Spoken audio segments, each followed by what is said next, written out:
Welcome to California Now, a podcast produced by Visit California. I'm your host, Satirius Johnson. Join us on a sonic tour of the Golden State as we wander through majestic redwood groves, size up some spectacular hotels, and get the inside scoop on Sacramento's food scene. It all begins with Lonely Planet travel writer Alison Bing, who explains why this venerable media outlet calls California's Redwood Coast the #1 place to visit in the United States. Alison, for her part, believes the trees have a magical quality. They have relatively shallow roots, but they intertwine and they grow to extraordinary heights, which to me is the best metaphor for what California makes possible for everyone who comes here. Travel and Leisure Editor-in-Chief Nathan Lump has stayed in thousands of hotels over the years. Today, he'll talk about a few of his absolute favorites in California. The rooms really make or break a hotel. You want your room to be fantastic, interesting, comfortable, a place where you feel at home. Plus, we'll talk with Sacramento Bee dining critic Kate Washington about her town's celebrated restaurant scene. It's all coming up on California Now.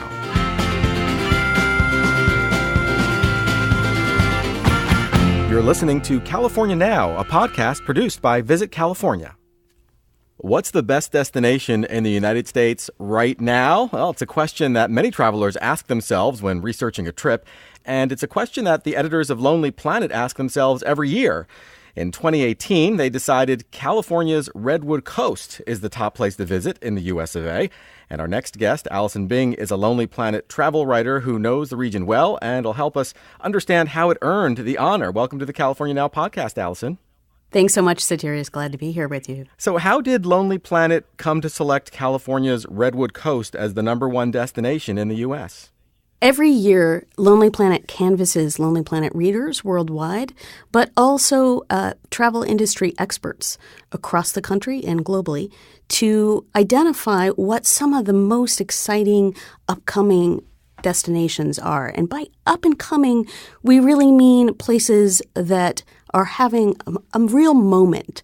So whether it's that they're having a significant anniversary that's associated with a lot of festivities, or whether they're marking a really important time in their evolution as a destination, those things are taken into consideration, as well as actual traveler feedback. And what exactly does Lonely Planet mean by Redwood Coast? I mean, beyond the actual redwood groves, does that include towns like Ferndale and Trinidad, as well as some of the secluded beaches you'll find up there?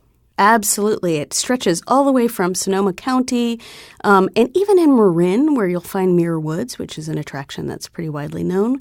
It's a global attraction just north of the city. And it goes all the way up to the Jedediah Smith State Park up in Del Norte County. Wow, so you're really talking about a huge stretch of land, right, from just north of San Francisco all the way up to Oregon, basically. Who ultimately decides the winner? I mean, can you kind of put us in the room as the editorial team was considering the finalists? Well, I'm only in the room at the second to the last stage. So the ultimate decision is made by Lonely Planet's own editorial experts, taking into account all the advice and recommendations that they've been given. I imagine there's a lot of back and forth going on. Are there kind of like, does it come to fisticuffs at some point? It's a pretty heady, heated conversation. Yeah. Even the penultimate conversations, which I have been in, have been pretty exciting as people pitch for the destination that they feel is most worthy of the amount of attention that Lonely Planet can really shed on a destination. Did you personally lobby for the Redwood Coast to be named #1? And if so, why? Yes, I did. And, of course, as an adoptive Californian, the Redwoods are near and dear to my heart. The Redwoods are like me as a transplant. They have relatively shallow roots, but they intertwine and they grow to extraordinary heights, which to me is the best metaphor for what California makes possible for everyone who comes here. Wow, very poetic. Many of our listeners have only seen redwoods in pictures or maybe on TV. How would you describe the sensation of walking among these giants?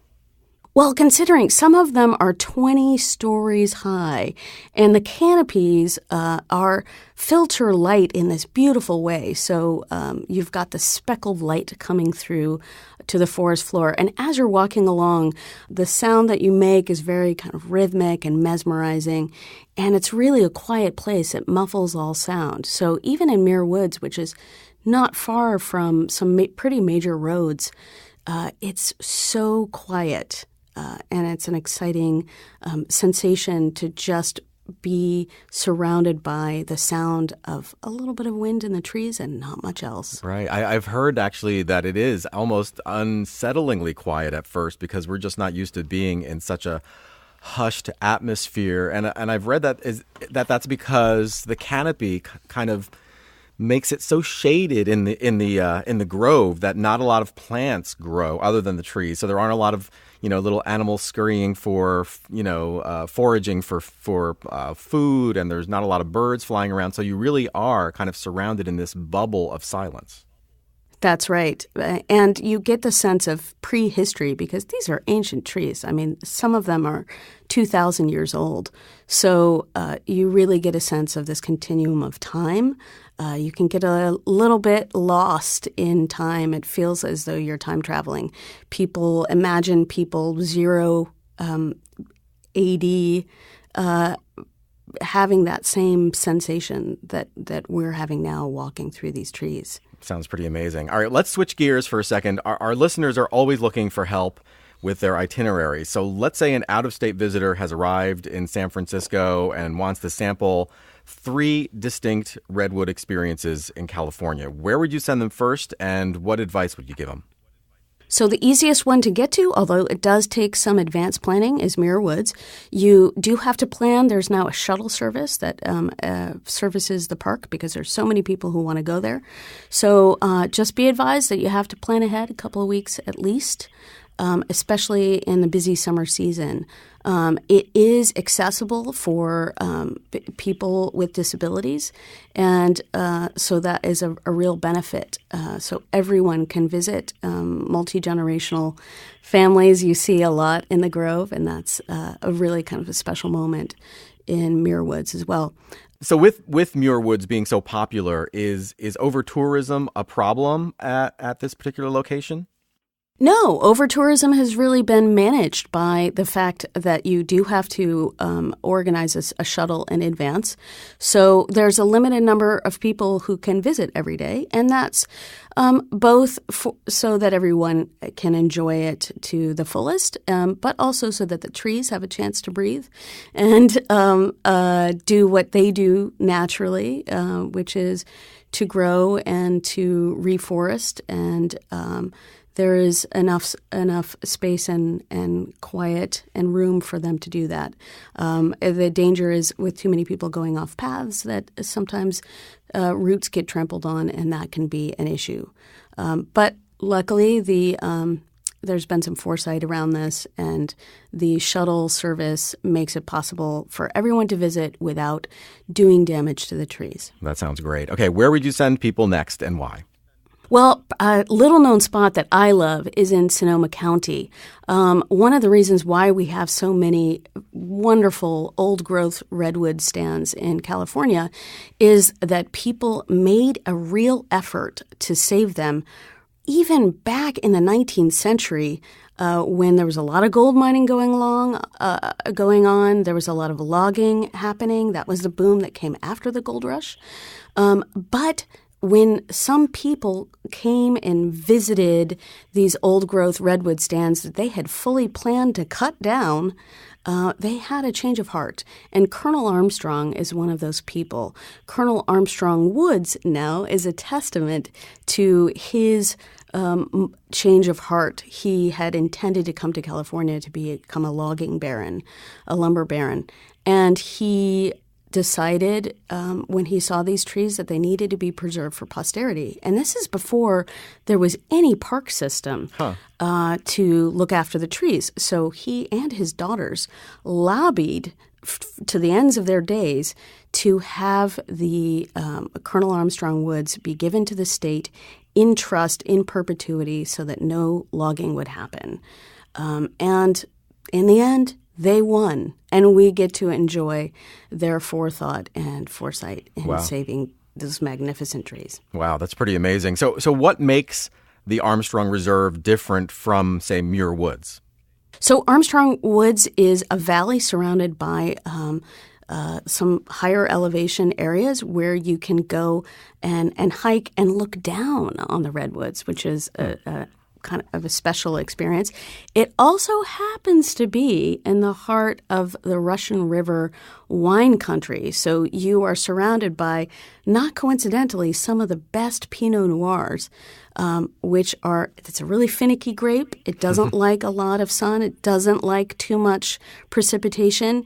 And the redwoods have created the perfect ecosystem for Pinot Noir grapes to flourish. So you will, even if you've tried Pinot Noir wines elsewhere, you got to try them in the Russian River because the redwoods bring a little something special. Oh, interesting. Okay, how about a third awe-inspiring redwood experience anywhere in the state, whatever the distance?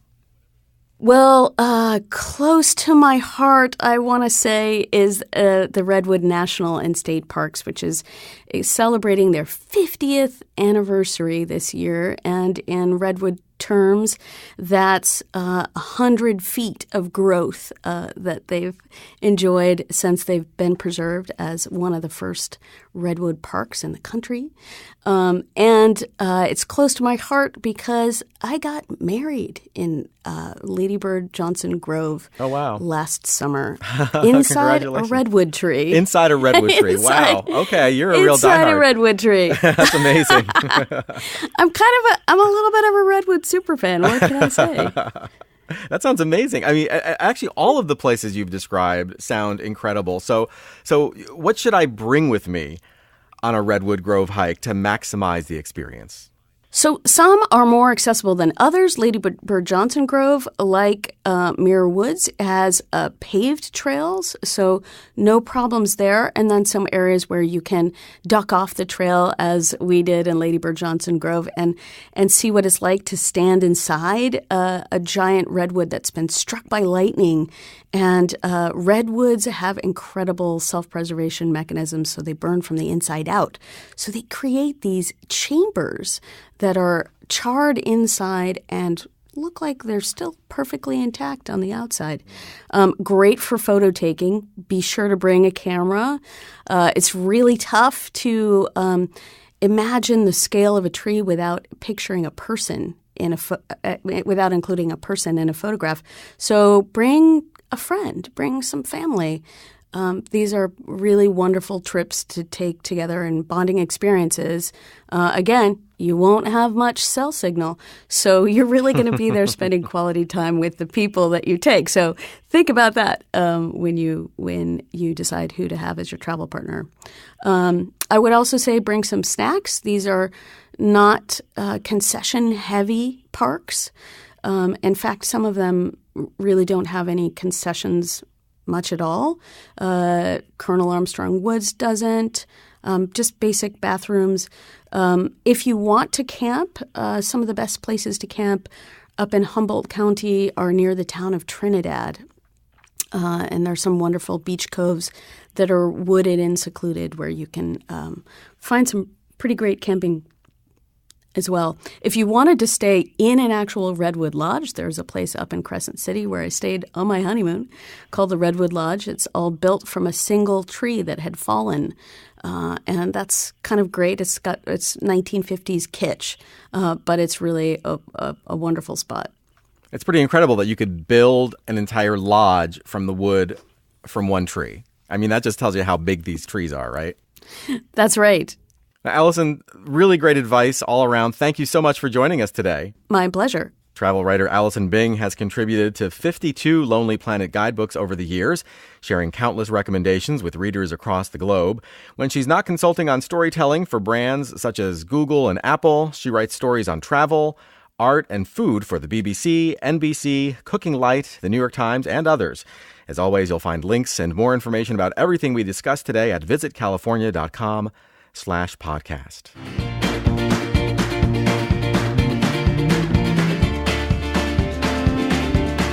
You're listening to the California Now podcast. I'm Satirius Johnson. If you're ever in the market for a vacation recommendation, our next guest can probably help. Nathan Lump is the award-winning editor-in-chief of Travel and Leisure and the editorial director of several other publications, including Departures. He's also extremely knowledgeable and passionate about hotels. In today's lightning round, we're going to put his expertise to the test. Welcome back to the California Now podcast, Nathan. Thanks, Satirius. Great to be here. Yeah, you must have stayed in scores of hotels over the years. More than I can count. Probably, thousands. Oh, wow. Okay, so what do you look for when you first walk onto a property? I mean, how do you size up a hotel? I mean, for me, obviously you're looking at the aesthetics of a place. I really, care about design, and that's important. I mean, you kind of soak in the location, figure out kind of how that feels. And then, for me, like hotels, in some ways, the rooms really make or break a hotel, right? You want your room to be fantastic, interesting, comfortable, a place where you feel at home. And so that's also something that really I pay a lot of attention to. That makes a lot of sense. Okay, so for today's lightning round, we're going to toss a bunch of categories your way and ask you to name California hotels that fit the bill. So are you ready?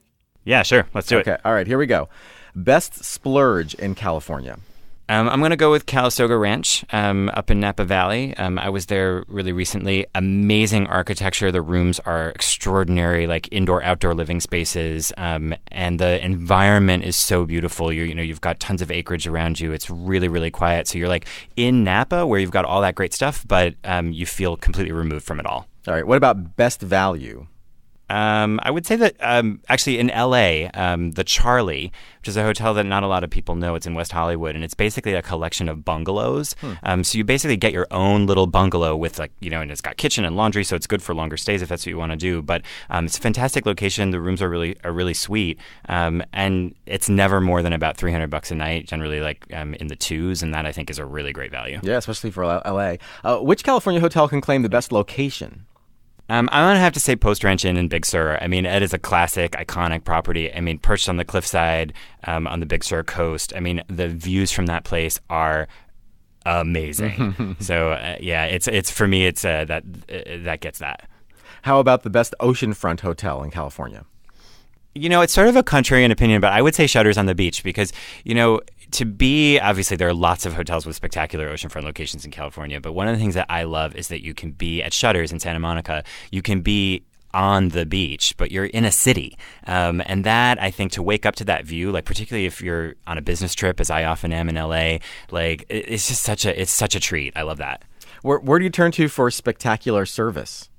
I'll stay in LA. The Peninsula, Beverly Hills, for me, is got some of the best service of anywhere in the world. Those people take such good care of you. I mean, I've stayed there a number of times, and I've had many things actually go wrong while I've been there, not having anything to do with them. And they have saved my bacon a number of times, gotten me where I needed to go, got me a replacement belt, all this kind of stuff. So they do an amazing job. That's amazing. What about best weekend getaway? I mean, it depends obviously where you're coming from, but I love the Belmont El Encanto in Santa Barbara. So particularly if you're coming from LA, that's super convenient. Kind of perched high above, the town of Santa Barbara. Really, really beautiful views, but it's also it's essentially a bungalow resort, and so it has that real sense of privacy and coziness. I think it's really charming. All right, go big or go home. Best big hotel in California. I got to go with the Fairmont in San Francisco. I mean, it's such an icon. I mean, if anybody, I'm dating myself, but if you watched the series Hotel back in the day, I mean, that was modeled off of the Fairmont in San Francisco. I mean, gigantic lobby, tons of spaces, but it's got all these quirky things, if you've never been to the Tonga Room in the basement, one of the world's greatest tiki bars. It's got a lot to offer, an amazing location on Nob Hill. And best small hotel? Southern California, I mean, I would say maybe the Lautner, in the desert. I mean, it's, I think it's got 3 or 4 rooms. Basically, it's in a Lautner house, which is extraordinary privilege to be able to stay in in an iconic piece of architecture. But the interiors have been done to a T in mid-century modern style. I mean, it's like living in a design magazine. It's really kind of amazing. Wow. And what about best design? I love the new Nobu Ryokan in Malibu. It basically looks it looks like it's like a Japanese inn, but it's on the beach in Malibu. It has such a cool Zen vibe to it. It's really unexpected. And one more for the social media crowd. What's the most Instagrammable hotel in California? I mean, I gotta go with Madonna Inn in San Luis Obispo. I mean, it is like the kitschiest place on the planet, and in a really fun way. I mean, you post pictures of that place, and that is Instagram gold. I mean, you're in like a room that looks like a cave, or a room that looks like a pink chateau fantasy. Like it's pretty wild. And I would say even the bar restaurant area is worth just a pit stop if you're passing by. The Madonna Inn's amazing. 100%. Not everybody wants to sleep in that. It's a lot. But yeah, you're totally right. All right. I hope everybody was taking notes. Thanks so much, Nathan. Thanks, Satirius. Nathan Lump is the editor-in-chief of Travel and Leisure, and you can find an endless supply of travel information and inspiration at his site, travelandleisure.com. And in case you weren't taking notes, you can find more information on all the hotels we discussed today at visitcalifornia.com/podcast.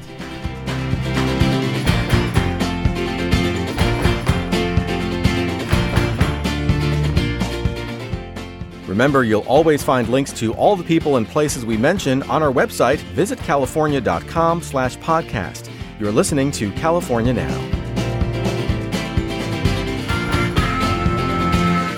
My next guest is the dining critic for the Sacramento Bee and is an authority on California's farm-to-fork capital.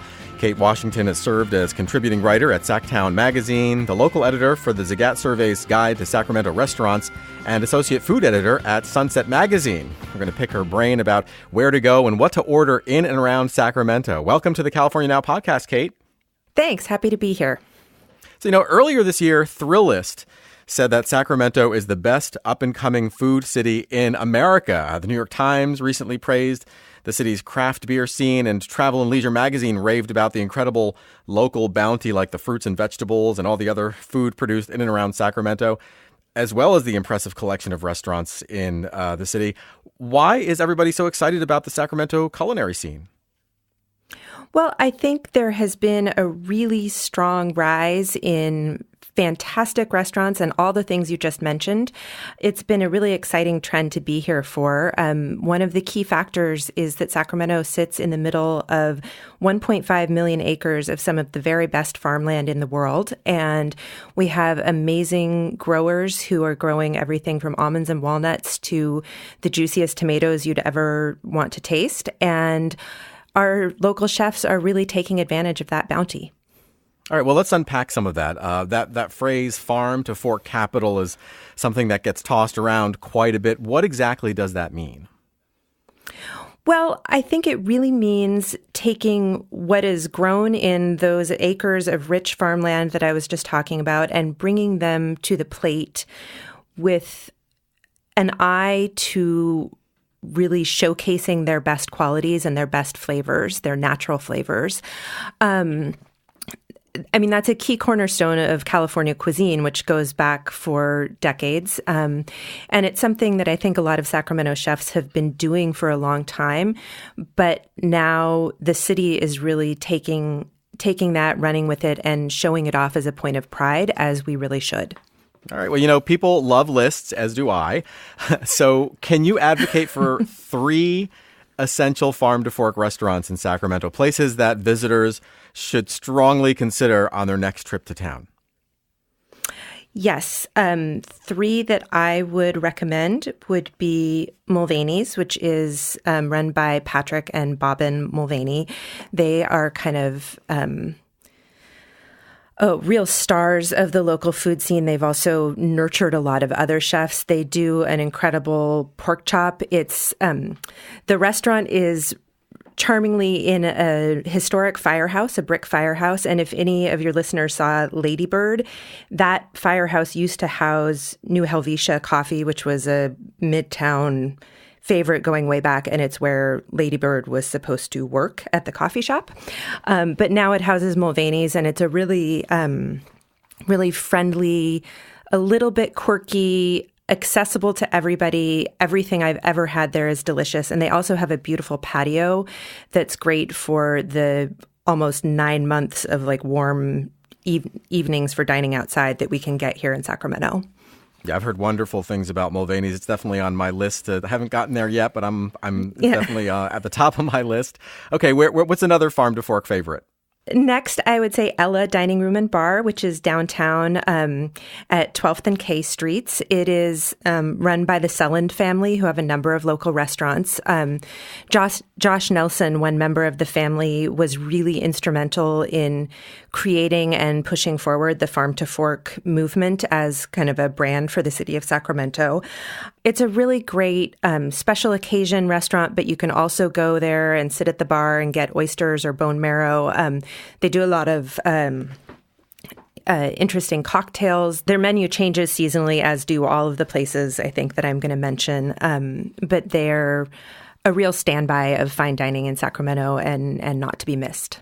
Yeah, I've been to Ella quite a few times, and I have to say the not only is the cuisine just so fresh and amazing, but the vibe is very relaxed, and it's just a wonderful place.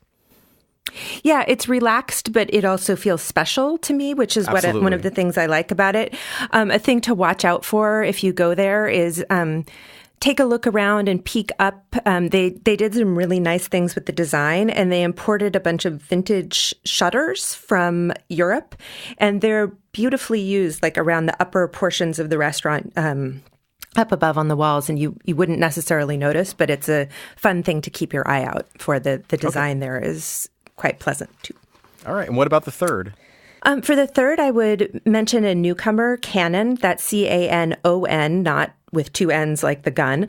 It is the brainchild of Clay Nutting, who is a local restaurateur, and Brad Chakey, who's the chef. He is a Sacramento native who left after his culinary training and went and worked other places. He helmed the kitchen at Soul Bar in Calistoga, which had a Michelin star. So he has some really high-end fine dining experience, but he's come home, and he and Clay Nutting have opened this restaurant in East Sacramento, which is a neighborhood just outside of the downtown core, but very easy to get to for visitors. And their place uses a lot of interesting global flavors, does some really interesting things with vegetables. One of my favorite things there is an enormous pickled vegetable platter that, you wouldn't think, oh, pickled vegetable plate. It doesn't sound necessarily that interesting, but they present it on crushed ice, and it's absolutely beautiful. It looks like a party on this huge platter, and they change up what the vegetables are seasonally, but it's visually stunning. The place is has a great bar, has another great patio. They do a really great brunch. And yes, of course, they have avocado toast, but it has crab on it, and it's really delicious. So that's a favorite. All right, excellent. I think we've checked off the farm to fork box, but I'm pretty sure there's a lot more to discuss. What's another culinary category that Sacktown does really well? Sacramento has a hugely diverse immigrant community, and those communities have brought their flavors and all of their amazing cuisines to Sacramento, and we have an incredible, thriving Vietnamese cooking scene, Mexican, of course. There's great Korean restaurants, and kind of a newer trend is a blossoming of Middle Eastern and halal restaurants. We have an enormous refugee population here in Sacramento, and some of that cuisine is really starting to become a lot more available and really delicious. All right, let's talk about some of the ethnic food that's available in Sacramento. I'm still kind of exploring the Vietnamese cuisine, which I'm really realizing may be one of my favorite ethnic cuisines out there. I've recently come across a restaurant called Com Tom Dat Tan in Little Saigon. Do you happen to know that place? I do. I reviewed it not too long ago. The broken rice plates place. Yes. Yeah. Yes, they've got loved amazing dishes. Yeah. And I think for, travelers who are up for a little travel outside of the downtown core, driving down Stockton Boulevard, which is the heart of the Little Saigon neighborhood, and just stopping in at some of the markets, at some of the restaurants, checking out what's out there is such a great way to spend a few hours in Sacramento, and it gives you a side of Sacramento that many casual visitors might not see, but is a really thriving part of the city and of the culture. Another place I really love there is Quan Nem Ninh Hoa, which is like roll your own spring rolls with a grilled Vietnamese sausage and like a tiny little crunchy, slender, like pencil thin egg roll inside, but you get the rice paper wrappers to roll fresh rolls with the vegetables and so on. And that place is great and an incredible value also. You mentioned halal earlier, and so what can people find here? And is it mostly cuisine from a certain country or a certain part of the Middle East, or what are the highlights of the halal cuisine? Right. There are a number of different options, I guess. In Sacramento, there have been there are strong refugee communities from Afghanistan and Iraq, as well as other areas of the broader Middle East. But I'm really excited about some of the more Iraqi-leaning restaurants. A lot of the restaurants that are opening that are Middle Eastern are kind of pan-Middle Eastern. They don't claim one particular identity, but if you start asking a few questions, you can find out, what their real specialties are. So one, Fulton Avenue, which is a little bit in the eastern fringe of the city, has a lot of these restaurants. One I really loved is Mediterranean Kitchen and Bakery, which is a very simple name, but they are turning out breads as you go in there. They have a huge bakery. They do like a lamajun, a flatbread topped with ground lamb that is fantastic. They also do these crescent-shaped kind of pillowy Iraqi breads called samoon that are delicious, but it's just a great place to sit down and have a meal. A great thing for a visitor to do, one of the real strengths of Sacramento that is not culinary is our Riverside Parks along the American River. And there's a big, beautiful bike trail. And if you're out that way and wanting to have a picnic by the river, I really recommend stopping off at a place called Babylon City Market, which is near some of the parks that are along the river. They have amazing lamb shanks. They have great, kebabs, and they also have a lot of the fresh breads. Just a really delicious and maybe a little different way to get a great picnic and a Sacramento experience that's maybe a little off the beaten track. How would you characterize the chef community in Sacramento? Is it a proving ground for chefs looking to, move on to LA or San Francisco? Is it really a place that chefs view as a final destination? Well, I'm sure that varies, tremendously by chefs. But one of the really interesting things that we've seen and that I think has really spurred on the restaurant scene here is a trend of chefs actually coming home and seeing this as their final destination, that they did go off to to San Francisco or to another destination that was maybe seen as more cutthroat or competitive. And they cooked there and they realized, like I can get great ingredients. I can be maybe near family, have a little slower pace for raising a family. We've got a lot of thriving, like younger generation of chefs who are home and I think kind of here to stay. Well, that's really nice to hear. Of course, great food goes well with great drinks, and Sacramento has a solid reputation for both coffee and beer. Is that reputation deserved? I think so. I think the coffee story here is really, really interesting. I actually wrote some in-depth stuff about the coffee scene a couple of years ago, and one of the things that I learned was that Sacramento has been a coffee town from the very beginning, and in fact, a lot of the big everyday household names of coffee brands were started by failed gold miners who came through Sacramento and then started roasting coffee to sell to the miners. So it's been like a place where coffee has been important for a long time. We now, instead of, gold miners, our local roasters are winning gold medals in national competitions. A great example of that is Temple Coffee, which started with They started with one location, but they now have several around the city and a really big roastery. So, if you want to go and drink a great single origin espresso or a great cold brew, I really love their location at 22nd and K Streets in Midtown. They put in a floor that's all pennies.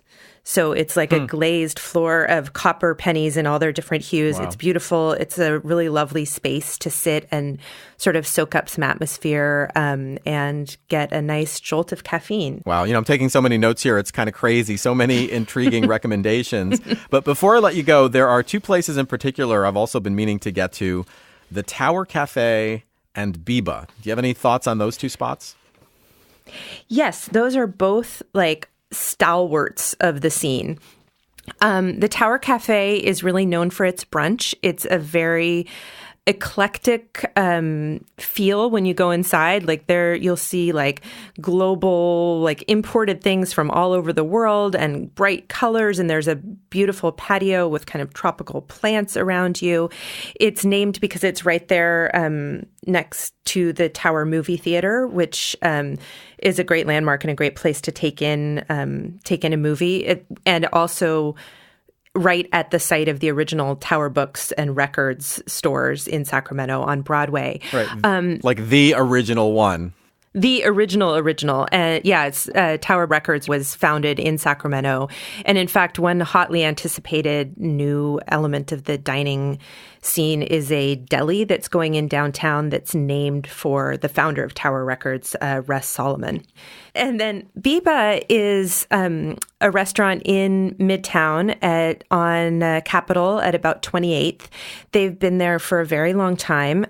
They were one of the original Sacramento greats. Biba, her name is Biba Caggiano. She had many cookbooks, has many cookbooks out. She is originally from Italy, and when she married and came here with her husband, who I believe was a doctor, and she missed the food of her native northern Italy, and she set out to cook it. They're known for their lasagna, which they don't make every day, so you'd want to look up like when that's available. The handmade pastas, but it's going to be kind of a classic. I believe she's from Emilia-Romagna, and it's going to be classic Northern Italian cuisine that is a little bit of a taste of an older and maybe slightly gentler, Sacramento dining scene, but well worth exploring. Well, I don't know about anybody else, but I'm pretty much ready to put down my microphone and make some reservations. Thanks so much for joining us today, Kate. Oh, thank you. Kate Washington is an essayist and writer and the dining critic for the Sacramento Bee. You can find links to her writing at kawashington.com, and you can find links to all the restaurants we discussed today at visitcalifornia.com/podcast.